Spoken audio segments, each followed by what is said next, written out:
नमस्कार साथियों, आज हम आपके सामने जो 45 कैंडिडेट हैं भाजपा बीजेपी के, उन कैंडिडेटों की लिस्ट लेके आए हैं कि कौन सी विधानसभा से कौन सा उम्मीदवार भाजपा उतारने वाली है।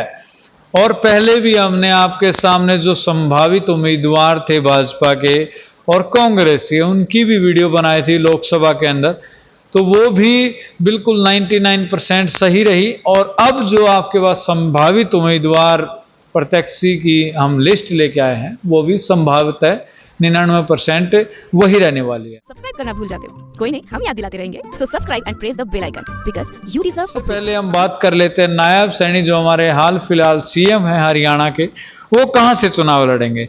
लोगों में बहुत सारी भ्रांतियां हैं, लोग बहुत सारे ये बातें चला रहे हैं कि वो गोहाना से चुनाव लड़ेंगे, फिर कोई कहता है कि वो नारायणगढ़ से चुनाव लड़ेंगे, कोई ये कहता है कि लाडवा से चुनाव लड़ेंगे। अब फिलहाल हमारे पास रिपोर्ट ये है कि वो लाडवा से चुनाव लड़ने वाले हैं। और एक नाम और वहाँ से आ रहा है, संदीप गर्ग, वो भी बहुत अच्छी तरीके सक्रिय हैं और लोगों में मिल भी रहे हैं, जा भी रहे हैं और काफ़ी लंबे समय से बीजेपी में काम कर रहे हैं। उनका भी नाम यहाँ आ रहा था, लेकिन अभी क्लियर तरीके से लाडवा से नायब सैनी जी का नाम फाइनल हो चुका है। दूसरा हम राई हलके की बात कर लेते हैं। राई हलके से मोहनलाल बड़ोली, जो सोनीपत लोकसभा के अंदर उम्मीदवार से भाजपा के, वो वहाँ से राई हलके से चुनाव लड़ने वाले हैं। साथियों, आपको मैं बता देता हूँ भी वो प्रदेश अध्यक्ष भी हैं बीजेपी के, वो राई हलके से चुनाव लड़ेंगे मोहनलाल बड़ोली। अभी दूसरा हम बात कर लेते हैं गुरुग्राम की। गुरुग्राम के अंदर स्वामी धर्मदेव जी को भाजपा चुनाव में लड़वा सकती है। साथियों, सोहना की बात कर लेते हैं। सोहना के अंदर अशोक जौनपुरिया जी हैं, जिनका नाम सर्वप्रथम भाजपा ले सकती है, उम्मीदवार उनको उतार सकती है। पटौदी की बात करते हैं। पटौदी के अंदर सत्तर प्रकाश जी हैं, उनका टिकट कट सकता है। और यहाँ पर बिमला चौधरी, जो कि 2014 के अंदर विधायक थी, उनको टिकट फिलहाल मिलना फाइनल कर चुकी है भाजपा। जो 2014 में विधायक थी, उनका टिकट फाइनल कर चुकी है बिमला चौधरी का। अभी पलवल विधानसभा की बात कर लेते हैं। पलवल विधानसभा के अंदर दो नाम ज़्यादा तक भाजपा ने फाइनल किए, इनमें से कभी न कभी आज या कल में इनकी लिस्ट आ जाएगी। एक तो नाम है दीपक मंगला का, दूसरा राजीव कल्याण का नाम यहाँ से आ रहा है, राजीव कात्याल का नाम यहाँ से आ रहा है। गन्नौर विधानसभा से फाइनल हो चुके हैं देवेंद्र काद्यान, ये काफ़ी लंबे समय से समाज सेवा का काम करते हैं और अभी फिलहाल भाजपा के अंदर सक्रिय कार्यकर्ता हैं। देवेंद्र काद्यान की यहाँ से टिकट फाइनल हो चुके हैं। तो शाम की बात करें, यहाँ से श्रुति चौधरी का नाम फाइनल हो चुका है, क्योंकि आपको पता है कि किरण चौधरी की सुपुत्री हैं, जो कुछ दिन पहले कांग्रेस को छोड़कर भाजपा का दामन इन्होंने थामा था। क्योंकि आपको पता है कि कांग्रेस में कोशिश की जा रही थी किरण चौधरी के द्वारा कि मेरी लड़की को यहाँ से लोकसभा से लड़वाया जाए, भिवानी महेंद्रगढ़ से लड़वाया जाए, लेकिन वहाँ से राव दान सिंह को कांग्रेस ने लड़वाया था। इसी कारणवश, इसी बात से नाराज होकर वो भाजपा का दामन उन्होंने थामा है और भाजपा ने उन्हें राज्यसभा सांसद बना दिया और उनकी लड़की को अभी विधानसभा तो शाम से श्रुति चौधरी को टिकट देने जा रही है। अंबाला सिटी की बात कर लेते हैं। यहाँ विनोद शर्मा जी का नाम लगभग फाइनल है। असीम गोयल जी की यहाँ से टिकट कट चुकी है। इसराना की बात कर लेते हैं। यहाँ पर डॉक्टर अशोक तंवर, जो सिरसा लोकसभा से करीबन काफ़ी मतों से हारे थे और कुमारी शैलजा से हारे थे, अभी ये इसराना से चुनाव लड़ने जा रहे हैं। मतलब भाजपा इनको इसराना से चुनाव लड़वाने जा रही है। डॉक्टर अशोक तंवर ये भी कांग्रेस छोड़कर भाजपा में शामिल हुए थे और काफ़ी कारण इन्होंने बताए प्रेस कॉन्फ्रेंस के माध्यम से, ये कारण रहा, वो कारण रहा। ये कांग्रेस का दामन था छोड़कर और इन्होंने भाजपा का दामन थामा था। ये इसराना से चुनाव लड़ने जा रहे हैं। चलिए बात कर लेते हैं बहादुरगढ़ की। बहादुरगढ़ से बात करते हैं। अभी लोकसभा इलेक्शन के उम्मीदवार थे अरविंद शर्मा, रोहतक लोकसभा के अंदर से दीपेंद्र हुड्डा से हारे थे अरविंद शर्मा। अरविंद शर्मा अब बहादुरगढ़ विधानसभा से चुनाव लड़ने वाले हैं भाजपा के टिकट पर। भाजपा ने लगभग फाइनल कर दिया अरविंद शर्मा को बहादुरगढ़ के लिए। अभी सोनीपत विधानसभा की बात कर लेते तो सोनीपत के अंदर निखिल मैदान जो कि फिलहाल मेयर हैं सोनीपत के, उनका टिकट फाइनल हो चुका है। अभी बात कर लेते हैं बादशाहपुर, यहाँ पर सुधा यादव का नाम फाइनल हो चुका है। अभी नेक्स्ट विधानसभा है गोहाना। गोहाना काफ़ी चर्चा का विषय रहा है। यहाँ पर नाम आपको पहले भी मैंने बताया कि अपने सीएम नायब सैनी जी का नाम यहाँ से बार बार आ रहा था, साथ में और काफ़ी लोगों का नाम भाजपा के द्वारा यहाँ लिया जा रहा था।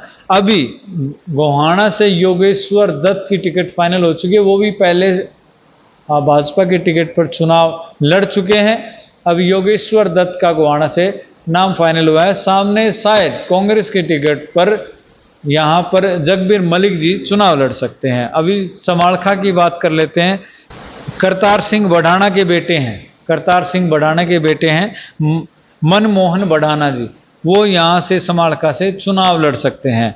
अभी पंचकुला की बात कर लेते हैं। ज्ञानचंद गुप्ता जी की टिकट कट सकती है यहाँ से, और असीम गोयल जी यहाँ से चुनाव लड़ सकते हैं। असीम गोयल फिलहाल परिवहन मंत्री है, अंबाला सिटी के विधायक हैं।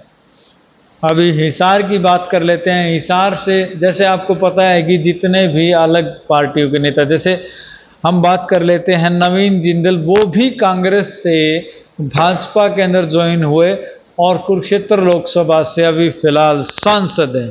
अभी उनकी माता श्री जो पहले भी बहुत बड़े मंत्री रही हैं हिसार से, वो फिलहाल भाजपा की कैंडिडेट होने वाली हैं हिसार से सावित्री जिंदल जी, जो नवीन जिंदल की माता जी हैं। और कमल गुप्ता का यहाँ से टिकट कटता हुआ दिखाई दे रहा है। नारनौंद से अगर बात करें, नारनौंद से कैप्टन अभिमन्यु की टिकट फाइनल हो चुकी है नारनौंद विधानसभा से। जींद के अंदर अगर बात करें तो डॉक्टर कृष्णलाल मिड्डा उपचुनाव 2018 के अंदर इन्होंने जीता, फिर 2019 के अंदर आम चुनाव इन्होंने जीता। अभी 2024 का जो चुनाव है वो अभी तीसरी बार उम्मीदवार बनने के लिए जा रहे हैं, भाजपा के तीसरी बार उम्मीदवार बनने के लिए जा रहे हैं। डॉक्टर कृष्णलाल मिड्डा की टिकट फाइनल हो चुकी है। जुलाना से बात करें तो डॉक्टर सुरेंद्र लाठर, जो कि फिलहाल एसएसपी परिवार इनकी संस्था है, उससे, और साथ में कमिश्नर रहे हैं जीएसटी के अंदर गुरुग्राम से, तो वहाँ से वीआरएस लेने के बाद ये भाजपा में ज्वाइन हुए थे और भाजपा ने अभी इनको उम्मीदवार बनाने का फैसला लिया है। जुलाना से ये उम्मीदवार हैं।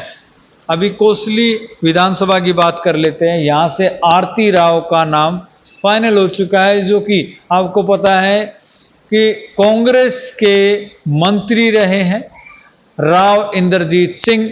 वो अभी 2014 चुनाव के अंदर भाजपा के अंदर ज्वाइन हुए थे।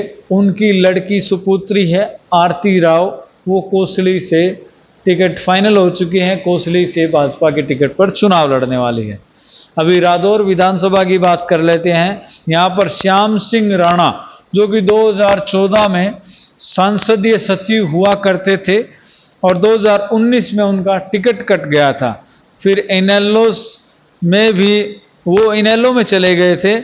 इसके 2 बार वो दोबारा वापसी आए हैं और अब उम्मीदवार बनने जा रहे हैं।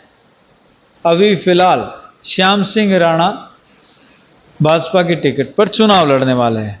चलिए शाहबाद की बात कर लेते हैं। शाहबाद का नाम इसलिए फेमस है कि शाहबाद का हमारे नायब सैनी जी से और कृष्ण लाल बेदी से बहुत गहरा संबंध रहा है। शाहबाद के अंदर कृष्ण लाल बेदी जी की टिकट फाइनल है, क्योंकि जो ये सीएम के सलाहकार भी रहे हैं, आपको मैं बता दूं, और पूरा हरियाणा इनको जानता है। कृष्ण बेदी जी शाहबाद से चुनाव लड़ने वाले हैं भाजपा की टिकट से। नांगन चौधरी की बात कर लेते हैं। यहाँ से अभय सिंह यादव जो राज्य मंत्री को दोबारा टिकट मिलने जा रहा है, ये राज्य मंत्री अभय सिंह यादव, इनको दोबारा से टिकट मिलने जा रहा है। अब अटेली की बात कर लेते हैं। अटेली के अंदर संतोष यादव जी का टिकट फाइनल हो चुका है। बल्लभगढ़ के अंदर मूलचंद शर्मा जो उद्योग मंत्री रहे हैं और तीसरी बार चुनाव लड़ने के लिए जा रहे हैं। नारनौल विधानसभा की बात कर लेते हैं। यहाँ पर ओम प्रकाश यादव जी की टिकट फाइनल हो चुकी है। और फरीदाबाद के अंदर विपुल गोयल दोबारा चुनाव लड़ने के जा रहे हैं, क्योंकि 2014 के अंदर टिकट इनका कट गया था। पहले उद्योग मंत्री थे, कृष्णपाल गुर्जर से इनका विवाद रहा, इसीलिए टिकट कटा। अभी दोबारा फिर ये मैदान के अंदर हैं। पानीपत से प्रमोद विज की टिकट फाइनल है। अभी भी प्रमोद विज विधायक हैं। अभी बीजेपी के उम्मीदवार बन चुके हैं। तिगांव से राजेश नागर की टिकट फिर से फाइनल हो चुकी है। तिगांव से राजेश नागर चुनाव लड़ने को तैयार है। भाजपा की टिकट फाइनल हो चुकी है। रतिया से सुनीता दुग्गल की टिकट फाइनल है। पूर्व में सांसद रही हैं सिरसा की। अब की बार टिकट इनका लोकसभा में कट गया था, इसी कारणवश अभी रतिया से ये चुनाव लड़ने वाली हैं। अब फरीदाबाद एनआईटी की बात कर लेते हैं। देवेंद्र चौधरी की टिकट यहाँ फाइनल हो चुके हैं, जो कि कृष्णपाल गुर्जर के पुत्र हैं। हथीन की बात कर लेते हैं। केआर सिंह रावत के टिकट यहाँ फाइनल हो चुकी। 2014 में आईएनएलडी से विधायक थे। पिरथला विधानसभा की बात कर लेते हैं। टेकचंद शर्मा जो कि 2014 में बीजेपी के विधायक बने थे और 2019 के चुनाव में पहले बीजेपी में शामिल हुए थे और 2024 में बीजेपी की टिकट पर अभी चुनाव लड़ने वाले हैं। आदमपुर के अंदर भव्य बिश्नोई की दोबारा से टिकट फाइनल हो चुकी है। मैम से शमशेर खरकड़ा की टिकट कटती हुई दिखाई दे रही है और उनकी वाइफ, उनकी जो पत्नी धर्म पत्नी है राधा रानी खरकड़ा को ये टिकट मिलने वाली है और वो चुनाव लड़ेंगे भाजपा के टिकट पर। नलवा विधानसभा की बात करें तो रणबीर गंगवा दोबारा से यहीं से चुनाव लड़ने वाले हैं। चरखी दादरी मोहित चौधरी जो भिवानी महेंद्रगढ़ के सांसद के बेटे हैं, वो चरखी दादरी से भाजपा के टिकट पर चुनाव लड़ने वाले हैं। चलिए अब इंद्री विधानसभा की बात कर लेते हैं। राम कुमार कश्यप दोबारा से भाजपा की टिकट पर चुनाव लड़ने वाले हैं। करनाल से संजय भाटिया जो पूर्व में सांसद रहे हैं और इंडिया में सबसे ज्यादा वोट लेने वाले सांसद बने थे, अब इनकी टिकट कट गई थी लोकसभा के अंदर, क्योंकि इनकी जगह करनाल लोकसभा से पूर्व में सीएम रहे मनोहर लाल खट्टर जी लड़े थे सांसद का चुनाव, वो जीत चुके हैं और अभी फिलहाल संजय भाटिया जी करनाल से विधानसभा का चुनाव लड़ेंगे। पानीपत ग्रामीण की बात करें तो भाजपा के टिकट पर महिपाल ढांडा जो कि पंचायत मंत्री हैं, वो इस टिकट पर चुनाव लड़ने वाले हैं। लोहारू से बात करें तो जेपी दलाल दोबारा से चुनाव लड़ने वाले हैं भाजपा के टिकट पर, ये वित्त मंत्री हैं हरियाणा सरकार में। बरवाला से बात करें तो जोगीराम सिहाग जो फिलहाल थोड़े दिन पहले ही जेजेपी छोड़कर भाजपा में शामिल हुए हैं, उनकी टिकट भी कट चुकी है बरवाला से। अब उनकी जगह वेद नारंग जी जो आईएनएलडी के विधायक थे पहले, उनको टिकट मिल सकती है। साथियों, उकलाना से अनूप धानक जो कि जेजेपी छोड़कर भाजपा में शामिल हुए हैं, उनकी लगभग टिकट फाइनल हो चुकी है। अनूप धानक की जो आईएनएलडी से 2014 के अंदर विधायक रहे, जेजेपी में 2019 में विधायक रहे, अब फिलहाल राज्य मंत्री हैं। अब अंबाला की बात कर लेते हैं। अंबाला से जिनको हम गब्बर भी कहते हैं, अनिल विज जी की टिकट फाइनल है। पूर्व में गृह मंत्री रहे हैं और सातवीं बार चुनाव लड़ने जा रहे हैं विधानसभा का। तो ये थी 45 सीटें जिनके बारे में मैंने बताया कि कौन संभावित उम्मीदवार भाजपा की टिकट पर हो सकता है। आपका इस विषय में, आपका इस सीटों के बारे में, आपका इनके बारे में क्या विचार है, कमेंट बॉक्स में बताएं कि कितना सही कितना गलत और कितने % आपको लगता है कौन कहां से उम्मीदवारी आ सकता है, कौन कहाँ से चुनाव लड़ सकता है भाजपा की टिकट पर। तो साथियों अपने विचार कमेंट बॉक्स में ज़रूर बताएं। मिलते हैं नेक्स्ट वीडियो में। कल आपके सामने हम लेके आएंगे कांग्रेस की सीटों की लिस्ट। धन्यवाद सभी साथियों का। लोगों को पता तो लगना चाहिए असल बात क्या है।